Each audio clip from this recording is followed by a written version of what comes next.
Hello and welcome back to Project Mastery Podcast. We're going to go through high-level overview of the algorithms. We're going to understand the fundamental knowledge about algorithms. What do you mean by binary classification? Binary classification is an algorithm that's going to implement classification. An algorithm that's going to implement classification, we call it as a classifier. Binary or binomial classification refers to an algorithm that is going to determine whether data belongs to a class or not. You need to answer the question, is the data of one type or another? There are applications related to binary classification. Example, is this email spam? Should we issue this loan to this customer? Is this a valid insurance claim? Is this customer going to buy the product? Multi-class classification means you're going to tell me what category the data is among a set which is already determined. The applications should include recommendation systems, handwriting recognition, natural language processing. You want to find out what is the animal in this picture. It also includes object recognition, computer vision. Bayes' theorem is actually named after Thomas Bayes, who is actually an English statistician.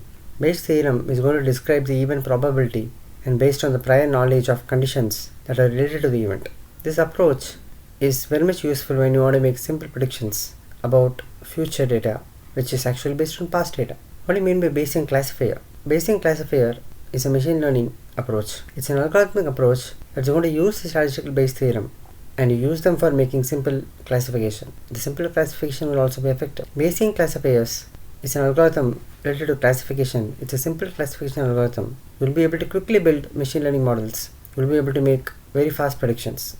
Naive Bayes is also based on Bayes theorem. You're going to classify the things based on probability. You're going to calculate the probability of seeing different outcomes based on the sample, and you will end up producing an outcome which is going to have the highest probability. The simplest Bayes classifier is called the naive Bayes classifier. Why is it called naive? Where does this word come from? You're going to assume the different predictors are independent of each other, and then you're going to calculate the probabilities for each. Naive Bayes is very good at text classification. It is able to read the documents, it is able to find out the word frequencies, and it's able to determine what category the text belongs to. It is going to work by comparing the probabilities to come up with classification. KNN or k-nearest neighbor is a machine learning algorithm. It's used for classification where the machine is trying to find the classification based on the nearest k neighbor in the dataset with k, which is actually user-defined variable for how many neighbors should be evaluated. KNN is an approach called lazy learning approach. Very little time is spent on training a machine learning model using KNN, but we need to understand that the computation time is deferred to the time spent looking for the nearest neighbors. Lazy learning is a machine learning approach where the processing of the learning outcome is deferred. You're going to defer it until there's an explicit request for the prediction. SVM or support vector machine is a supervised machine learning algorithm. It's going to divide the data into regions. It's going to draw a best fit decision boundary line into a hyperplane, and this hyperplane is going to support the vectors. Support vector machines are very simple to train. They're very quick to train. They require low amount of data. They require lower computing and are best suited for problems like sentiment analysis, binary classification. They are also proving to be extremely useful for simple predictive analytics.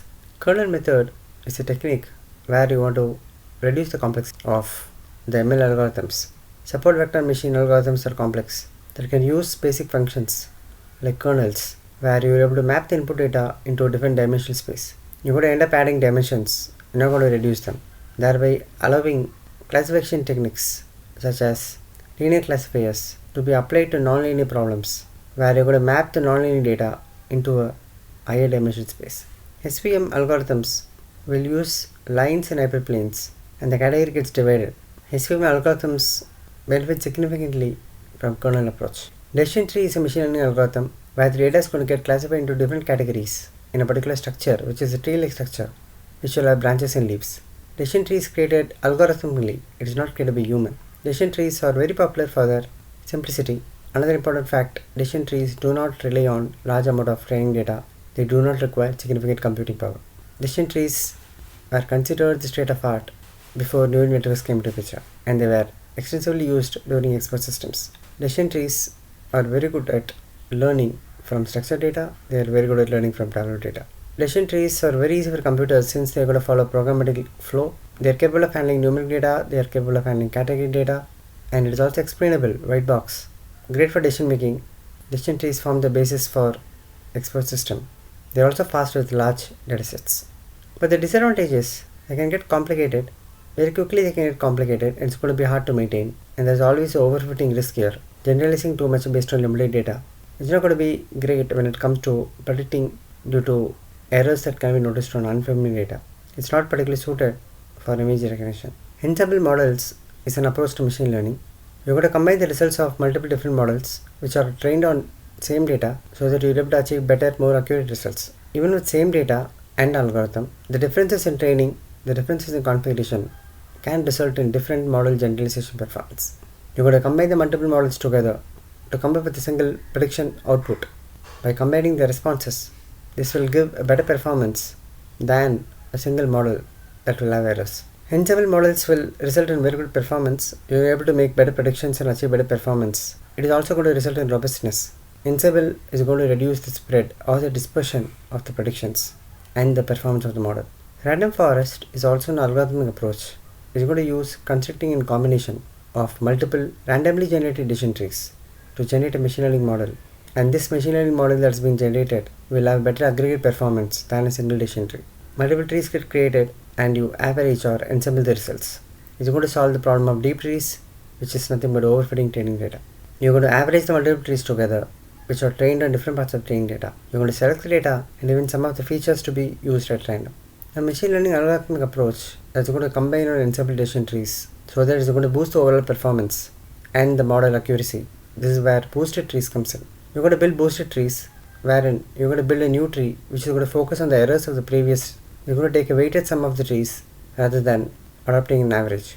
Extreme gradient boosting or XGBoost is an extreme version of boosted trees. It's going to result in amazing performance related to ranking problems or amazing performance that you can expect in relation to regression or even classification. The variance and the overfitting is going to get minimized when you use random forest, whereas extreme gradient is going to minimize the bias and underfitting. Clustering is an unsupervised learning approach.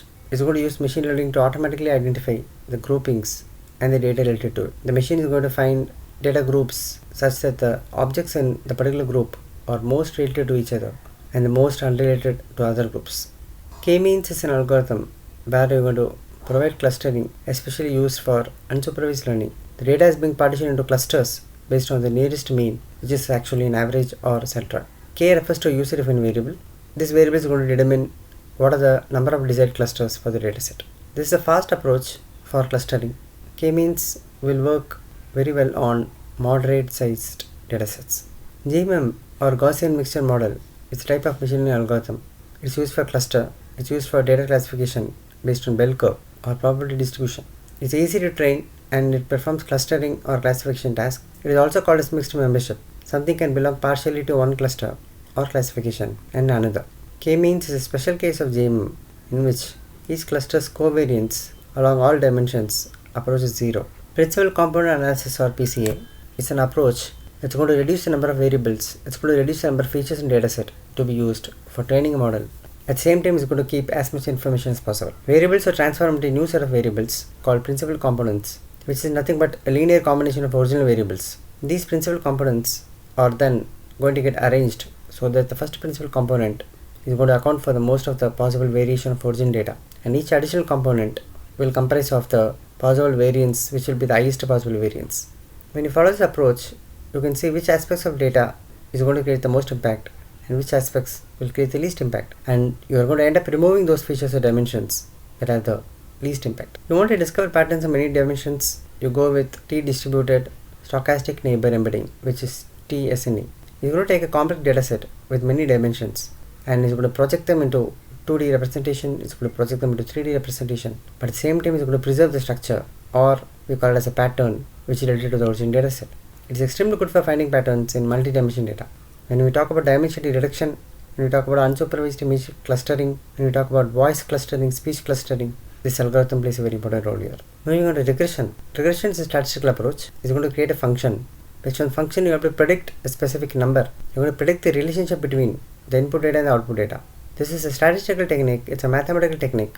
You're going to come up with the relationship between two or more variables. Regression algorithms are used to determine the continuous value. It's not used for classifying data into one or more categories, or it's not used for clustering data into groups. Regression is all about we're going to find a trend that fits a line. We'll cover the next set of algorithms in second part. We come to the end of the podcast. Hope the knowledge is valuable. Thank you for tuning in.